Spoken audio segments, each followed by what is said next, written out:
Yes, it may be week 13 here of the college football season, but it is the opponent without a name here at Bobby Bowden Field, Doak Campbell Stadium. Black Friday will be the place. Of course, prime time for a matchup against an opponent that I guess for the sake of this exercise we'll call the Florida Gators. Ryan Kelly, voice of the Seminoles, Jeff Culhane. Jeff, I know this is your first year here, first year experiencing it, but these first couple days, you have to admit, there's a different feel around town. A little more juice, Ryan. There's a little more juice. There's a little more excitement. It's what a rivalry game is all about. You can sense it. You had that same kind of feel during Miami week, obviously, and you have it once again this week as well. Ton on the line, bragging rights, trash talk amongst the fan bases. It's huge for recruiting. And for Mike Norvell and this Florida State football team, a chance to get to 9-3 and potentially help out your bowl game opportunity as well. Let's have some fun. Let's get after it. Yeah, there's going to be a lot of people in a bunch of different colored blazers probably in that press box come Friday, wondering if they couldn't get their hands on the garnet and gold sometime throughout December. A quick recap of Saturday's game, because by now I think everybody knows Florida State wins a game in dominant fashion. It's not until you put the twos in that you give up the end zone-less, touchdown-less streak on your defense. Everybody plays their part. Everybody does what they need to do. And Florida State certainly didn't feel like a trap game at all. I know some people may have speculated, especially the Sun Belt's a really good Group of 5 league. This was a Cajuns team that was rolling just a year ago, but Florida State came out and took care of business from the get-go. Yeah, and I think the message has been from Mike Norvell, it's about us, right? It's about this Florida State football team. It's all about what they are capable of doing with the pieces they have and the players they have in that locker room. And so they came out, and in a game like that, you don't give the opponent any opportunity to gain any confidence. And Florida State has been one of the best in the country, starting fast, scoring another touchdown to open up the game. Defensively, they force another 3 and out, yet to allow a touchdown drive in the first drive of the game this season for opposing offenses. A little bit of an interesting wrinkle. Ironically, you play Billy Napier's old team the week before you face his new team in the Florida Gators. So I'm sure there's some gamesmanship there, a little bit of chess being played between the Florida, Louisiana, and Florida State staff to what you show, what you don't show, signal, some of those interesting items as well. But the Noles came out and took care of business like they were expecting to. Part of why I was a little surprised to see Treshaun Ward and the Wildcat on that opening drive. Of course, it ends up in 6 points. It does its job, but it's also that idea, like you said, what do you show, what do you don't show? It's also what you do show that you don't plan on using. The stuff that you're going to have to make an opponent spend a half hour of practice preparing for when you really don't need it in the arsenal. Right. You get some items on film that makes an opposing coordinator pause and go, all right, let's get another sheet of paper out, get some more room on the grease board to scheme some things up for that look. Ryan, it was great to see Treshaun Ward back. Yes, I mean, first touchdown since the Boston College game. He tried to, he played a little bit against Syracuse, but nice to see him back. I think he felt like the Treshaun Ward we saw earlier in the season. It's interesting. You go back to start the year, it's a long season, and Treshaun Ward was a guy. I mean, he was one of the most explosive running backs in all of the ACC. He gets hurt. Trey Benson and Lawrence Toafili step up and pick up that slack, and they've been great ever since. It's sort of been the story of the season for this Florida State football team. The unintended consequences have been positive with big players that have gone down, and great to have number 8 back in the fold. And great to see it appears like your offensive just unit as a whole going to be healthy. Mike Norvell confirming at practice on Tuesday. Johnny Wilson's going to be a go on Friday. Micah Pittman's going to be a go on Friday. Of course, Pittman left that game early. There were a lot of folks holding their breath about what it was going to take for him to be in this game. Looks like an old number 4 is going to give it a go. Florida State finds itself healthy on both sides of the ball again. We've talked about what a difference that's made throughout this stretch where Florida State has really been dispatching of opponents really, really easy.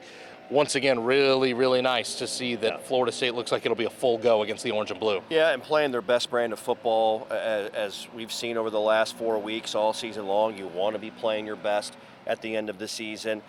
I find the matchup very interesting because obviously you have the common themes and connections of young men from the state of Florida that know each other so well. You've got even a connection with Johnny Wilson and a former teammate, Ricky Pearsall, for Florida, who played at Arizona State together. It's just At the same position in the same room. both wide receivers. And so it's uncanny how that all comes together in this contest when these two teams hit the field. But it's great to have that health.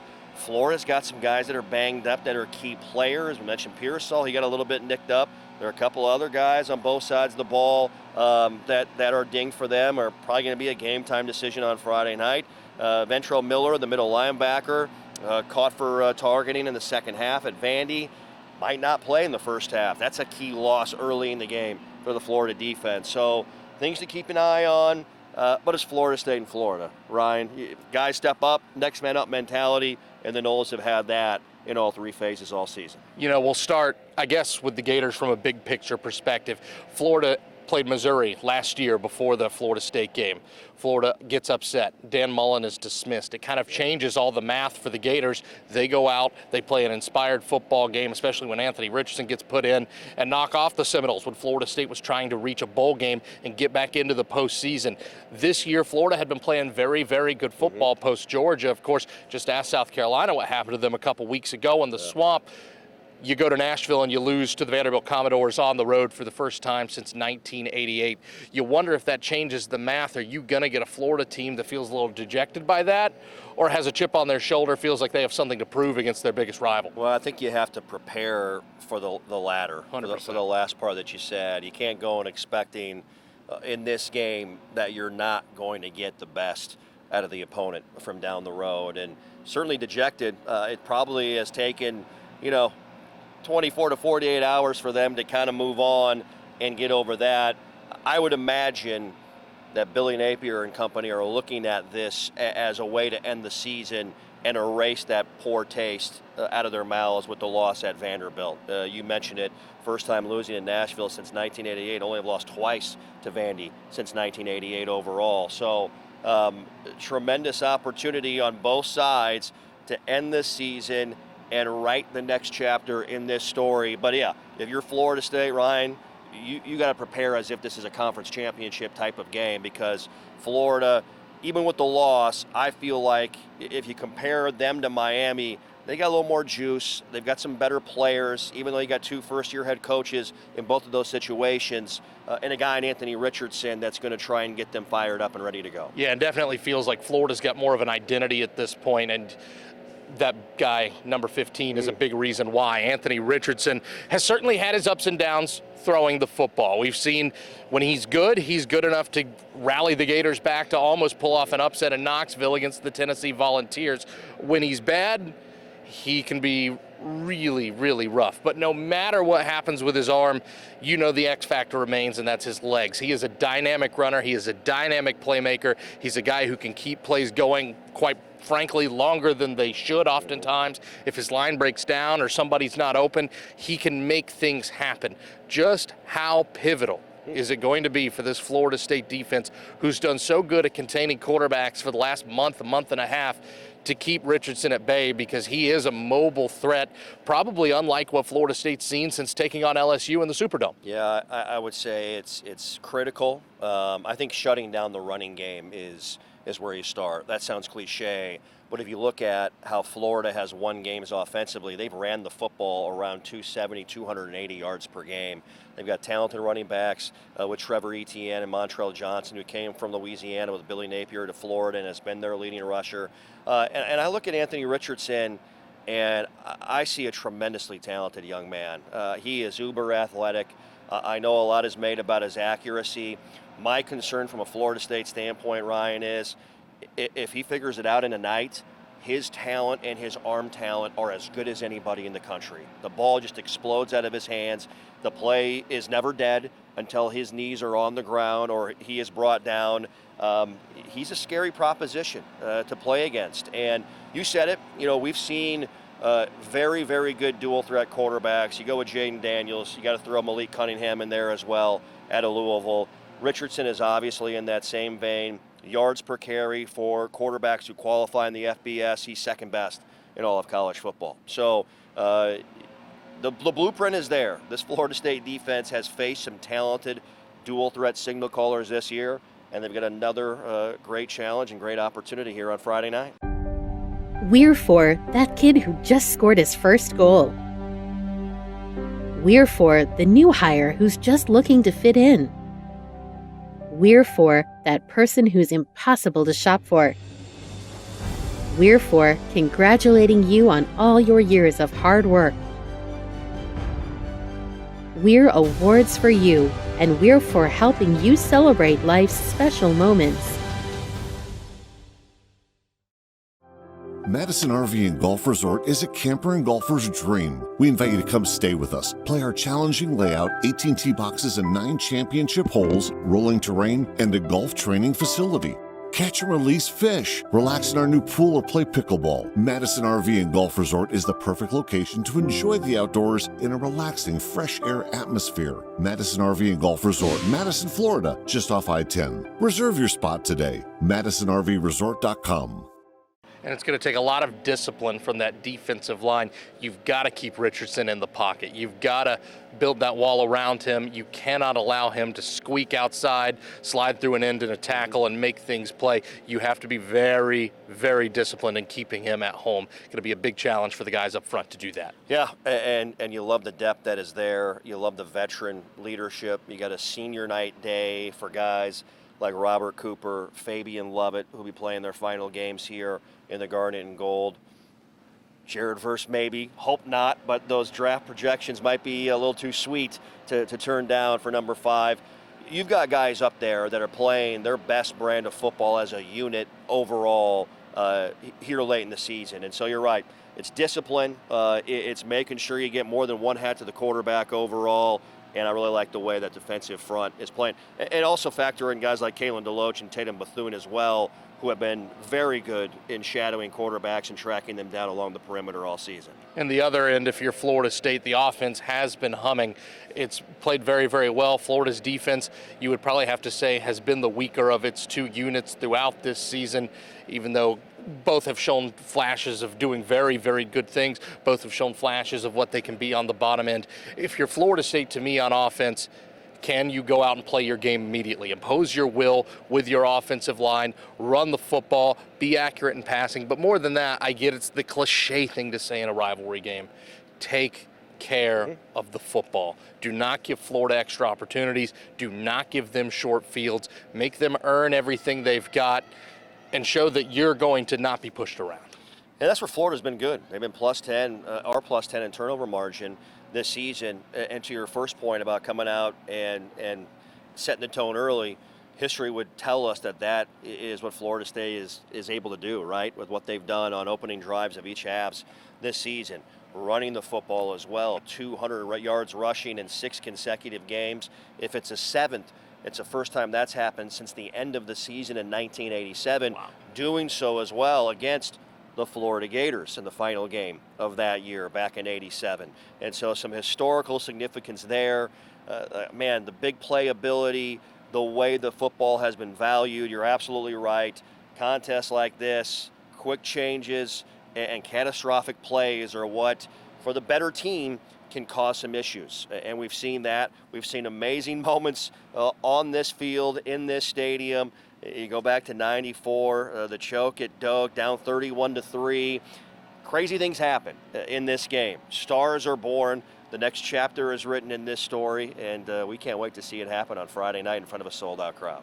Speaking of this stadium, this is the first time it's going to host this game since 2018. That's a little hard to believe, but thinking back about that 2018 game, it was a bit of a changing of the guard. Of course, Florida State had only lost to the Gators once since 2010 going into that contest. You get blown out at home. You've now lost 3 straight to Florida.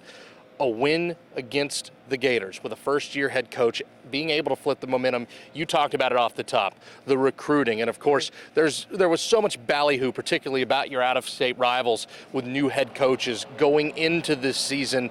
And now Florida State with an opportunity to win that state championship and say, hey, don't forget about us. We're the team with the established head coach, the established roster, the established culture.